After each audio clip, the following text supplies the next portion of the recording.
और अधिक सत्संग सुनने के लिए हमारे चैनल को सब्सक्राइब करें तथा घंटी जैसे बटन को। अब देखिएगा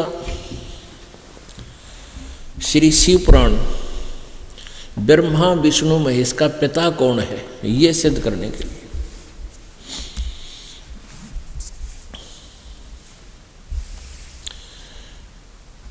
ये शिव पुराण है, गीता प्रेस गोरखपुर से प्रकाशित है। इसके संपादक कौन है?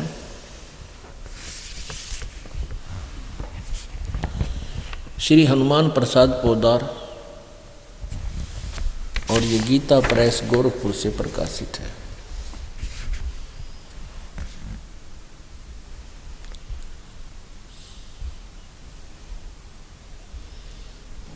गोविंद भवन कार्यालय कोलकाता का संस्थान, प्रकाशक व मुद्रक है। इसमें देखिएगा रुद्र संहिता संक्षिप्त शिव पुराण प्रश्न नंबर 98 के लास्ट से शुरू करेंगे, और ये है रुद्र संहिता 98 के लास्ट से। अपने पुत्र नारद की यह बात सुनकर लोक पितामह ब्रह्मा वहाँ इस प्रकार बोले। अध्याय 5 खत्म हुआ, अंत हुआ रुद्र संहिता का, और छठा प्रारंभ हुआ अध्याय। श्री ब्रह्मा जी ने कहा, ब्रह्मा जी ने अपने पुत्र नारद जी को कहा, देव शिरोमणे, तुम सदा समस्त जगत के उपकार में ही लगे रहते हो। तुमने लोगों के हित की कामना से बहुत उत्तम बात पूछी है। जिस समय समस्त चराचर जगत नष्ट हो गया था, सर्वत्र केवल अंधकार ही अंधकार था, न सूर्य दिखाई देते थे न चंद्रमा आदि आदि। उस समय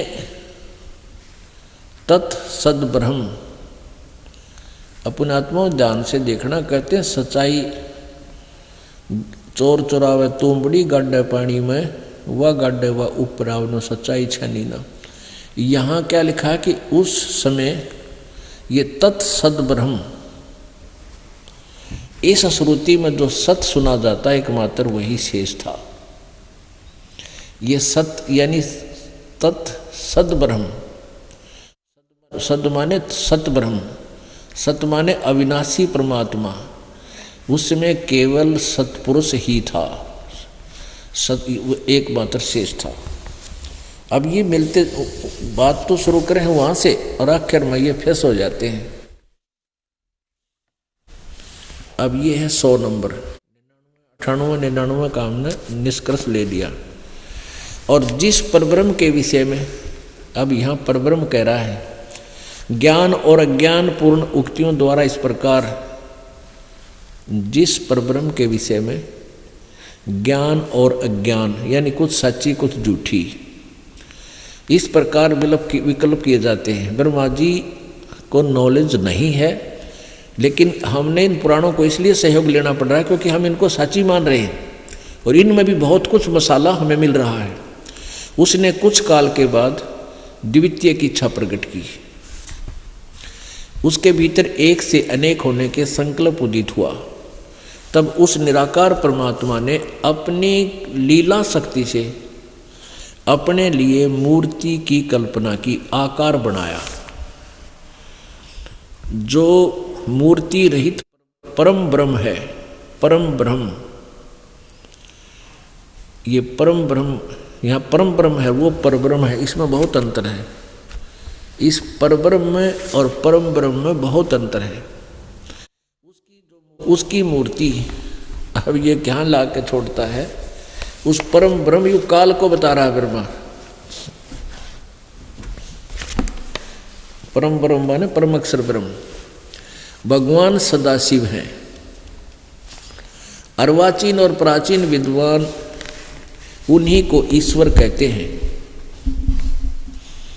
एक समय एकाकी रहकर स्वेच्छानुसार विहार करने वाले उन सदाशिव ने अपने विग्रह से स्वयं ही एक स्वरूप भूता शक्ति की सृष्टि की, जो उनके अपने श्रीअंग से कभी अलग होने वाली नहीं थी। उस पराशक्ति को प्रधान प्रकृति गुणवती माया बुद्धि तत्व की जननी विकार रहित बताया है। अब आप जी को दास ने सृष्टि रचना सुनाई है, उसमें बताया था कि उस काल के अंदर से परमात्मा ने वह दुर्गा निकाली थी। और ये ज्ञान एक बार कबीर जी ने, परमेश्वर ने आकर ब्रह्मा को बताया था, लेकिन ब्रह्मा ने कुछ सुना कुछ ना सुना, काल प्रेरणा से स्वीकार नहीं किया। लेकिन वो याद से उसका थोड़ा थोड़ा वो बता रहा है। उस पराशक्ति को जो काल के अंदर से निकली थी,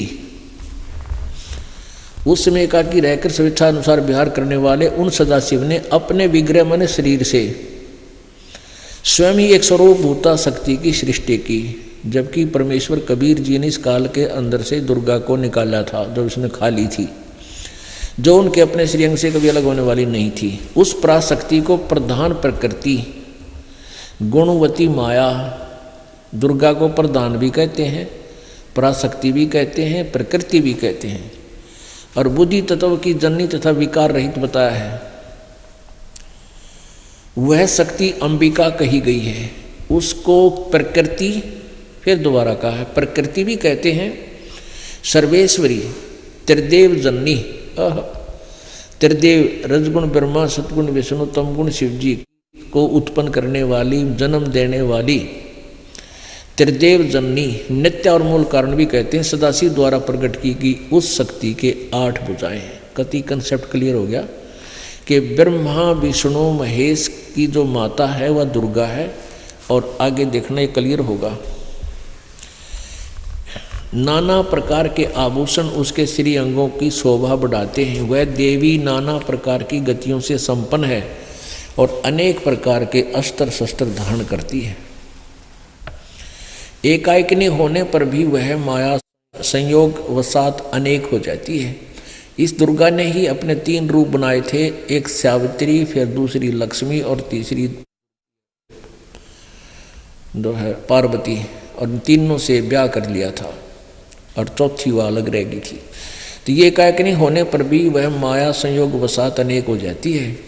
वे जो सदाशिव हैं उन्हें परम पुरुष, ईश्वर, शिव, शंभु और महेश्वर कहते हैं। अब देखना,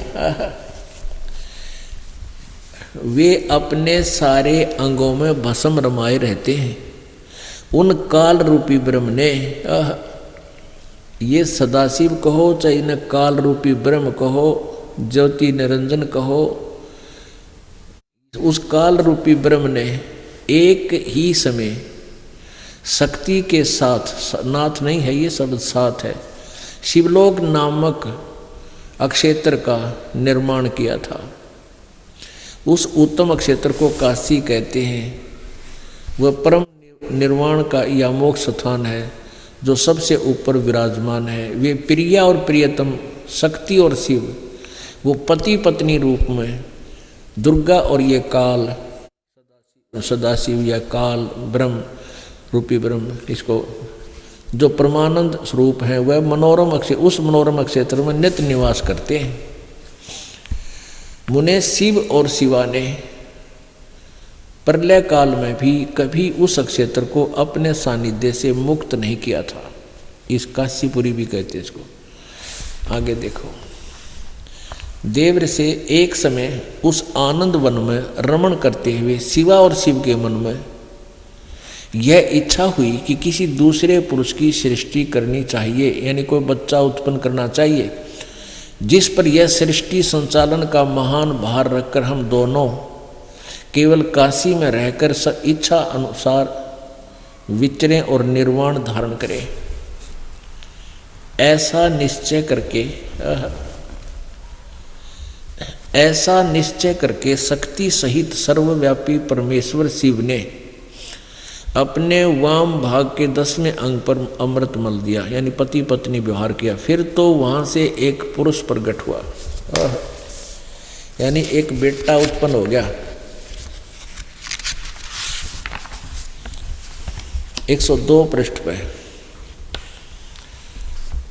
गणा नहीं पढ़ा, हम इतना बताते हैं शिव ने कहा वत्स, जो बच्चा उत्पन्न हुआ उसको कहा बेटा। काल ने कहा काल ने, व्यापक होने के कारण तुम्हारा विष्णु नाम विख्यात हुआ।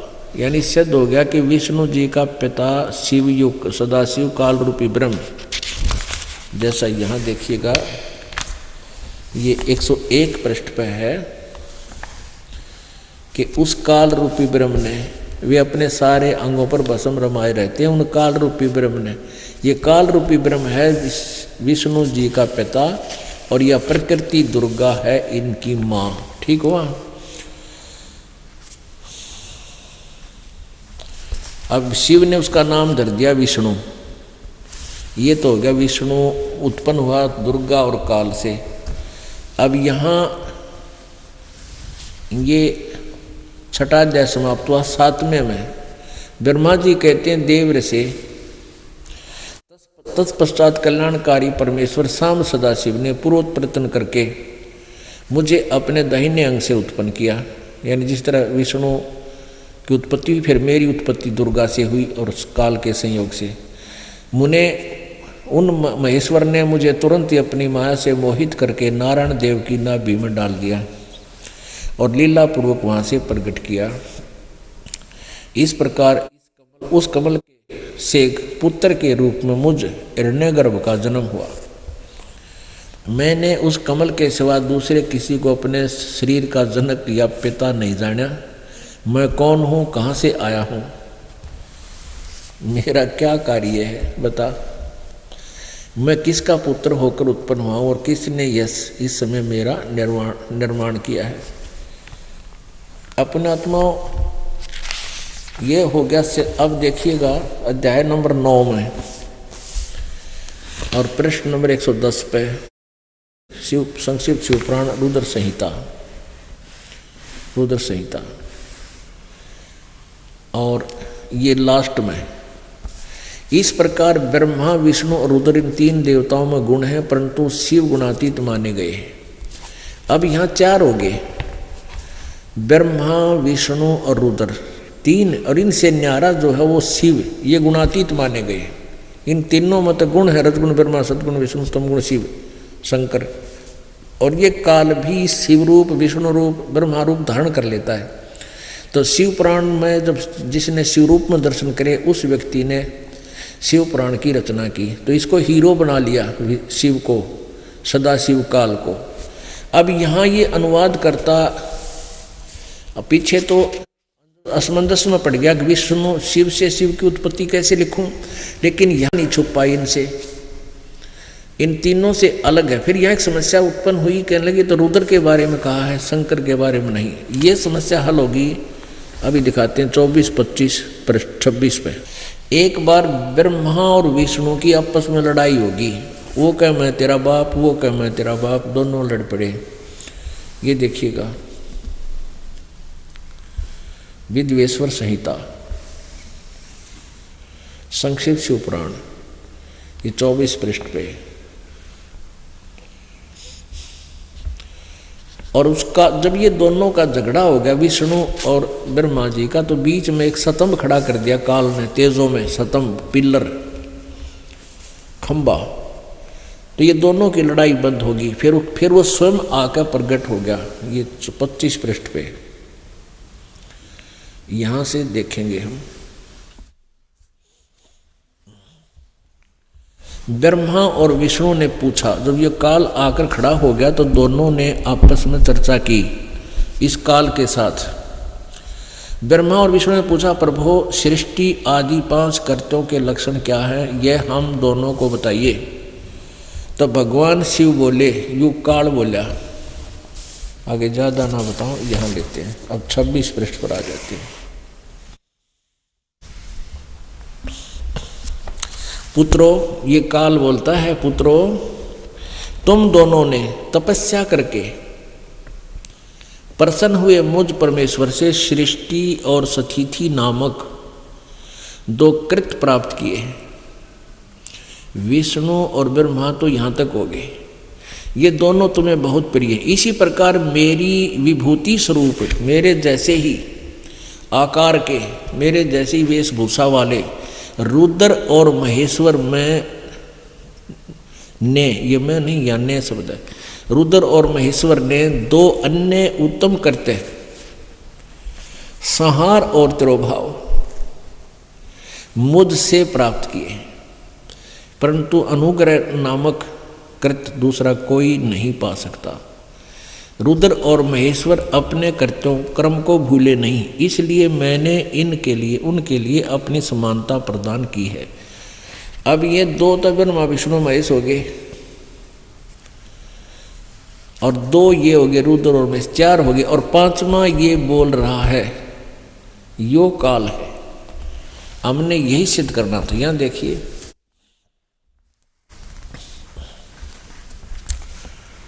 मैंने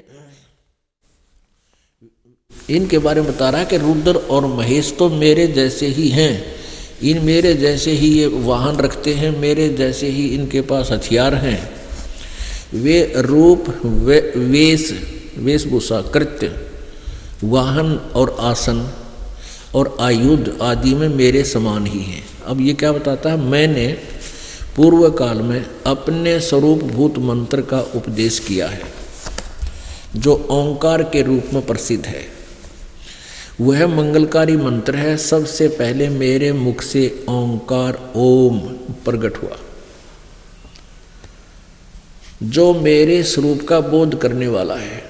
ओंकार वाचक है, मैं वाच्य हूं। यह मंत्र मेरा स्वरूप ही है। प्रतिदिन ओंकार का निरंतर स्मरण करने से मेरा ही सदा स्मरण होता है, ब्रह्म का। मेरी उत्तरवर्ती मुख से अकार, पश्चिमी मुख से उकार, दक्षिण मुख से मकार का और पूर्ववर्ती मुख से बिंदु का तथा मध्यवर्ती मुख से नाद का प्राकट्य हुआ। ये पांच अकार, मकार और अकार का और इस उकार, मकार, बिंदु और ये नाद, इन पांचों से मिलकर ये एक ओम मंत्र हुआ। इस प्रकार पांच अवयवों से युक्त ओंकार का विस्तार हुआ। इन सभी अवयवों से एकीभूत होकर यह प्रणव ओम नाम एक अक्षर हो गया। अब पुण्यात्माओं, इससे फिर गीता जी का लिंक जुड़ेगा। 8वें अध्याय के 13वें श्लोक में कहा है, गीता ज्ञानदाता ने श्री कृष्ण में प्रवेश करके काल बोल रहा है कि ओम इति एकाक्षरम ब्रह्म व्यवहारन माम अनुसमरण यह प्रयाति तदन्देहम सयाति परमाम गतिम। तो यहां भी ये कह रहा है कि ओम मेरा एक अक्षर ओम है। और इसने देख नीचे नाड़ी ने क्या लिख दिया कि वह आकार रहित अकार आदि मकर कर्म से और मकार आदि कर्म से प्रकाश में आया। ओम नमः शिवाय यह पंच अक्षर मंत्र है। इस ओम नमः शिवाय में ये अकार मकार ने होकर 5 से, और जबकि स्पष्ट कर रहा है कि इस प्रणव मंत्र में, इस ओंकार में ही 5 हैं। ये उत्तरवर्ती मुख से अकार, दक्षिण मुख से पश्चिम मुख से उकार, दक्षिण से मकार और पूर्ववर्ती से बिंदु, मध्यवर्ती से नाद, ये 5, इन 5 अवयवों से युक्त ओंकार का विस्तार हुआ। इन सभी अवयवों से एकीभूत होकर यह प्रणव मंत्र ओम नामक एक अक्षर हो गया। और ये ओम नमः शिवाय इसने लिखा भी अलग भाषा में है, ये राइटिंग में। तो ये मूल संस्कृत में नहीं है, ये मन गढ़ंत है, लोक वेद है। अनुवादकर्ता ने हिंदी वाली में फंसा दिया, लेकिन संस्कृत मूल भाषा में ऐसा नहीं है ये मंत्र। तो अब हमने ये मंत्र मान लिया, ओम भी छोड़ दिया। ओम नमः शिवाय, क्यों ओम भी वहाँ आ गया, इसके नहीं सोच लिया हमने ओम नमः शिवाय, इसकी लाजी रटना। अब इससे ये सिद्ध हो गया कि ब्रह्मा विष्णु महेश जी के पूज्य पिताजी ये काल रूपी ब्रह्म है, जिसको सदाशिव भी कहते हैं। ये ब्रह्मा कुमारी पंथ पूर्ण रूप से इस काल रूपी ब्रह्म को इष्ट और सुप्रीम पावर मानकर आधारित है।